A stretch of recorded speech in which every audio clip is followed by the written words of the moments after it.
Bonjour à tout le monde, bienvenue dans ce podcast avec moi je m'appelle Ninon et mes invités sont Rosalie et Zoé. Salut. Salut. I tried to explain, to get in your head. I tried to make you understand that you're not okay. You're not okay. You're not okay. You're not okay. Alors les filles, j'aurais une question pour vous. Pour vous, c'est quoi une famille ? Je vais commencer par répondre. Pour moi, une famille, c'est quand tu partages beaucoup de moments avec des personnes très très proches. Pas spécialement des personnes qui sont du même sang que toi, mais des personnes avec qui tu as partagé énormément de choses dans ta vie et que tu aimes vraiment. Et voilà quoi. Okay. Il ne faut pas toujours que ce soit de naissance ou de sang qu'on est famille. Ok. Alors, pour moi, une famille, c'est vraiment quelqu'un que... tu vas choisir pour moi, c'est moi qui vais choisir ma famille. Par exemple, si j'aime pas quelqu'un dans ma famille, je vais dire, elle est pas de ma famille. Ok. Donc, je peux dire, par exemple, que ma meilleure amie, c'est quelqu'un de ma famille. Ok. Voilà. Pour vous, c'est quoi la différence entre les amis et la famille ? Un ami, c'est plus une personne avec qui tu vas passer certains moments qu'une famille où tu vas souvent être avec eux. Ok. Et toi, Rosalie ? Moi, je pense qu'une famille, ça se différencie plus des amis parce que on vit avec la famille. Avec des amis, on peut dormir chez eux, tout ça, mais c'est vraiment pas des gens qui sont là, bien présents dans son quotidien, à part si tu les vois à l'école et tout ça. Mais bon. Ok. Alors, vous avez toutes les deux des amis et la famille. Admettons un jour, on ne sait pas pourquoi, vous avez besoin de quelqu'un pour enterrer un corps. Qui allez-vous appeler ? Moi, personnellement, j'appellerais mon frère, parce que je sais que c'est une personne de grande aide et qui me comprendrait. Mais bon... je pense que j'aurais quand même appelé personne, vu qu'un cadavre, c'est conséquent. Genre, ça peut avoir des conséquences graves, mais sinon, j'appellerais mon frère. Oui. Alors, personnellement, moi, si c'est une personne, j'appellerais quelqu'un de ma classe. Comme ça, si je vais prendre... en fait, je dirais que c'était l'autre personne. T'es fourbe, toi. Et si je peux appeler plusieurs personnes, j'appellerai toute ma classe. Comme ça, je dénoncerai toute ma classe. Et moi, je me classerai. À part si c'est vraiment quelqu'un que j'aime bien. Ah ouais, t'es vraiment Ouais. pas sympa. Hein. Et vous avez des gens comme ça que vous aimez bien ? Genre que ce soit votre famille et vos amis ? Bien comment ? Genre bien. Genre, tu le dénoncerais pas à la police ? Ah, en fait, les gens que je dénoncerai jamais, déjà mes parents, Mhm. ma soeur quand même. D'accord. Tout ce qui fait partie genre de mes grands-parents et tout, ça non. Mais genre mes amis, en vrai, je peux. Hein. Ah ouais, à ce point-là ? Moi, je pourrais pas dénoncer ma meilleure amie. Ah. Moi, ça dépend c'est quoi ce que la personne a fait. Si c'est vraiment un truc horrible, Ouais, je voilà, comprends. peut-être Ouais. que je la dénoncerai quand même. Ça dépend les raisons aussi. S'il avait une bonne raison, voilà, ça c'est pas grave. Si vous aviez le choix, est-ce que vous garderiez la même famille ou vous pourriez changer de famille ? Personnellement, je ne changerais pas de famille parce que une famille, tu peux pas la changer. Mais si on pouvait, je la changerais quand même pas. Parce que on a passé de bons moments ensemble, de bons souvenirs. Même si ma famille n'est pas parfaite, je les aime. Donc non, je ne changerai jamais de famille. Ok. Et toi, Rosalie ? Moi aussi, je changerai jamais ma famille pour rien au monde car je m'entends très très bien avec et je passe des magnifiques moments avec. Même si je me dispute souvent avec mon frère, mais je ne pense pas que ce soit une grande raison pour le changer. Pour vous, c'est quoi une famille parfaite ? Déjà, ça n'existe pas. Genre, une famille parfaite n'existe pas, mais une famille qui pourrait être vraiment bien, ce serait une famille qui s'entend bien, qui n'a jamais vraiment de problème de dispute ou quoi que ce soit. Moi, pour moi, une famille parfaite, ça n'existe pas. Mais si je devais faire un peu les qualités d'une famille parfaite, ça serait déjà que tout le monde s'entende bien. Ne pas avoir trop d'argent ni trop peu, parce que si on a trop d'argent, après on devient aveugle à cause de l'argent. Donc vraiment, en plus tu vis dans une villa et c'est un peu nul. Donc c'est mieux une petite maison. Pas trop nombreux, parce que si t'es trop nombreux, c'est compliqué la vie quoi. Combien alors ? Genre deux... 2 enfants ? Ouais, 2 enfants, c'est parfait. Et 2 parents ? Ouais. Une famille unie, donc pas, Ouais. pas recomposée, décomposée et tout ? Non. Une famille unie Ouais. avec 2 enfants ? Ouais. Ok. Et aussi, pas de jalousie au niveau de la famille. Donc, pour moi, une famille parfaite, ce serait ça. D'accord. Ok. Pour moi, ce qui fait une famille parfaite, c'est l'amour qui se Ouais, donne. c'est ça, c'est C'est ça. la cohésion et Ouais. tout. Et même si tu te disputes, c'est pas grave parce que au fond, Ouais. tu les aimes quand même. Donc, Ouais. Alors, selon vous, est-ce que chaque famille est égale? Égal dans quel sens? Genre, est-ce que chaque famille c'est les mêmes et tout? Genre, non? Non, Non? personnellement, non. Parce que chaque famille a ses qualités et ses défauts. Aucune famille n'est égale. Ça n'arrivera jamais que deux familles aiment tous la même chose et détestent tous la même chose. Tout le monde a ses défauts et ses qualités.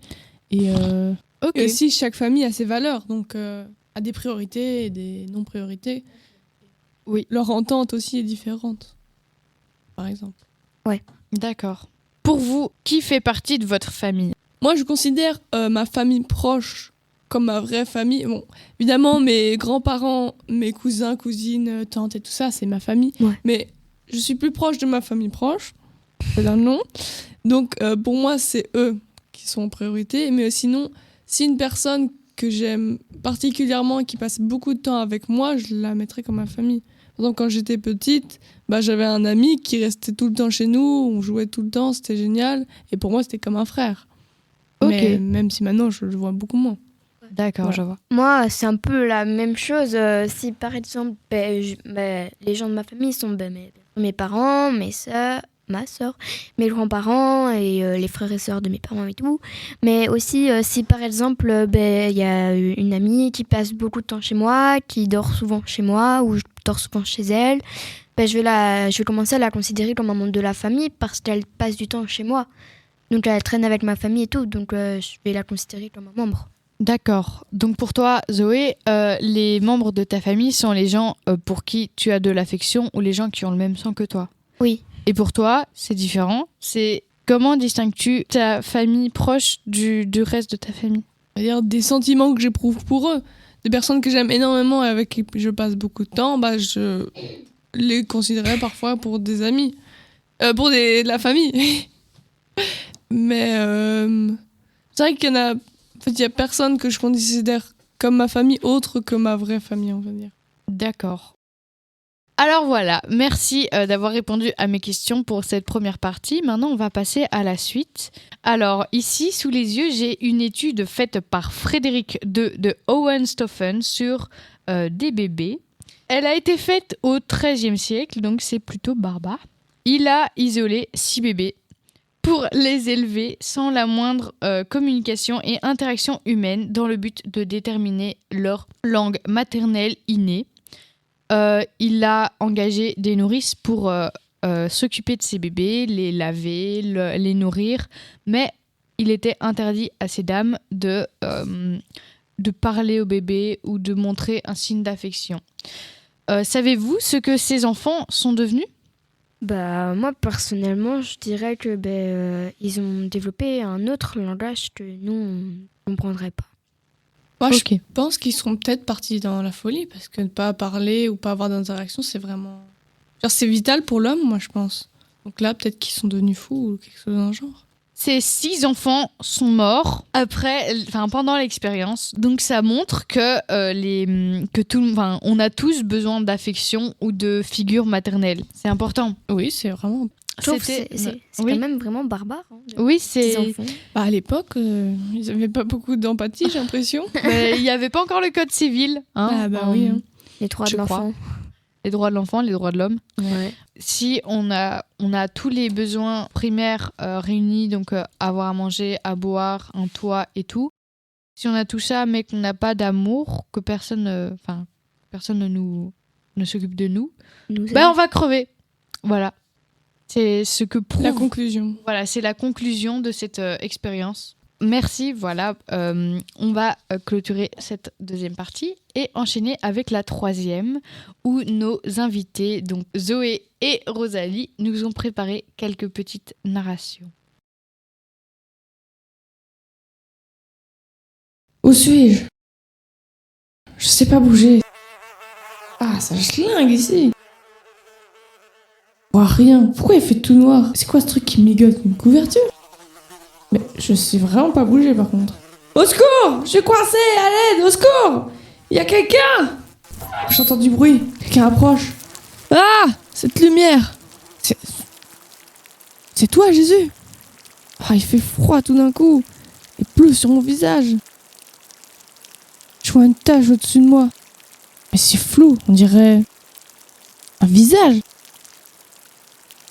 Une vieille femme dégoûtée ou triste. À l'aide, je suis coincée, aidez-moi! Mais aidez-moi! Mais qu'est-ce qu'elle sort de sa poche?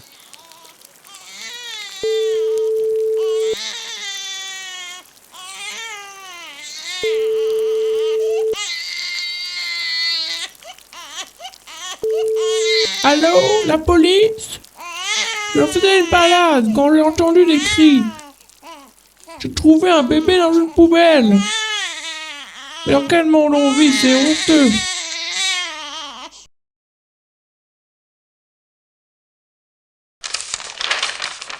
31 octobre 2018. Cher journal, encore une journée grise à l'orphelinat. La tristesse et la solitude me dévorent chaque jour un peu plus. Je me sens tellement seule. Personne ne me comprend ici. Les adultes sont loin d'être gentils avec moi. Ils ne voient en moi qu'une enfant sans importance, une bouche de plus à nourrir, un fardeau. Je rêve souvent de la chaleur d'une étreinte, du doux son d'une voix aimante. Mais ici, il n'y a que le silence glacial qui m'entoure. Est-ce qu'un jour j'aurai l'amour que je mérite? Je ne sais pas ce que c'est que d'avoir des parents, des personnes qui se soucient de moi, qui me protègent, mais je sais que c'est agréable. Je me demande souvent pourquoi je suis seule au monde, pourquoi personne ne veut de moi. Je n'ai pas d'amis, les autres enfants de l'orphelinat me regardent avec méchanceté, comme si j'étais un insecte répugnant. Je ne peux pas leur en vouloir. Qui voudrait être ami avec la fille solitaire qui passe ses journées à lire et à écrire dans son journal? Mais toi, cher journal, tu es mon seul confident, mon seul ami. À travers tes pages, je peux exprimer mes pensées les plus intimes, mes rêves les plus fous, mes peurs les plus profondes. Je rêve du jour où quelqu'un viendra me sauver de cet enfer, où je trouverai enfin ma place dans ce monde. Peut-être qu'un jour, quelqu'un verra au-delà de ma solitude, au-delà de ma coquille, et m'offrira l'amour et l'affection que je mérite. En attendant, cher journal, je continuerai à t'écrire, à te confier mes pensées les plus profondes, car tu es ma seule lueur d'espoir dans ce monde sombre et froid. Avec tristesse et espoir, Emma.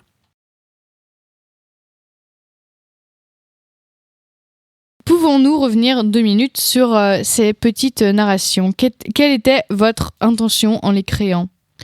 Moi, j'ai créé cette histoire avec Zoé pour montrer qu'il y avait des gens dans le monde, des enfants, des ados, qui souffraient du fait qu'ils n'avaient pas de proches, oui, de mère par exemple, ou de père, de parents, qui ne pouvaient pas avoir une affection maternelle.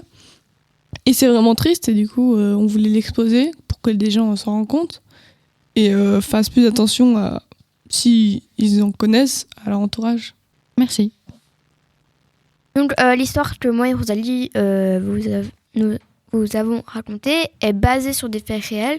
Donc il y a bien des enfants qui ne bénéficient pas de parents, qui n'ont pas d'amour maternel et paternel. Que dans un monde parfait, tout le monde aurait un papa, une maman, sauf que dans la vie, c'est pas ça, donc c'est un peu injuste. C'est ce que tu as essayé de transmettre dans ta narration, dans ton histoire. C'est ça. Ok. Merci beaucoup. Merci les filles. Le podcast est bientôt terminé. Je voulais vous reposer la première question. Alors maintenant qu'on a dit tout ça, pour vous, c'est quoi la famille? Alors pour moi, ce serait des personnes avec qui on partage de magnifiques moments et on passe beaucoup de temps. Et donc, on pourrait considérer des personnes qui ne sont pas du même sang, comme ta famille. D'accord, génial. Pour moi, une famille, c'est des gens qui te... Vas-y, enchaîne. Donc pour moi, une famille, c'est des gens qui te fournissent de l'amour, que ce soit paternel, maternel ou frérel. Oui. Je sais pas comment. Donc tes frères et sœurs, ta fratrie, quoi. Ouais, ma fratrie. Oui. Ou même mes amis, s'ils me donnent de l'amour, ça va. C'est ta famille aussi? Ouais. D'accord, donc tout le monde pourrait être de notre famille à partir du moment où on a un lien qui nous... Ouais. Un grand lien qui nous unit. Voilà, ouais. Qu'on a passé des beaux moments ensemble. Ouais. Eh bien, moi, pour répondre à la question que je vous ai posée un peu plus tôt, selon moi, la famille, c'est plutôt La famille, déjà, la famille, tu l'as depuis la naissance et c'est vraiment ce que vous avez dit, donc des gens avec qui vous passez de beaux moments. Mais les amis, c'est aussi un peu la famille qu'on peut se construire, c'est la famille qu'on choisit. Donc, les amis font partie de la famille, mais c'est ceux qu'on choisit. Voilà, c'est tout ce que j'avais à vous dire. Et c'est là qu'on en conclut sur notre petit podcast sur la famille. Voilà, tchuss, adieu. Allez, je sais pas pourquoi salut c'est pas les comme ça, et voilà. bisous, bisous, bisous, Bisous, bisous, bisous, bisous, bisous, bisous, bisous, bisous, bisous, bisous, bisous, bisous, bisous, bisous, bisous, plein d'amour, bisous, bisous, bisous. To get in your head, I tried to make you understand that you're not okay.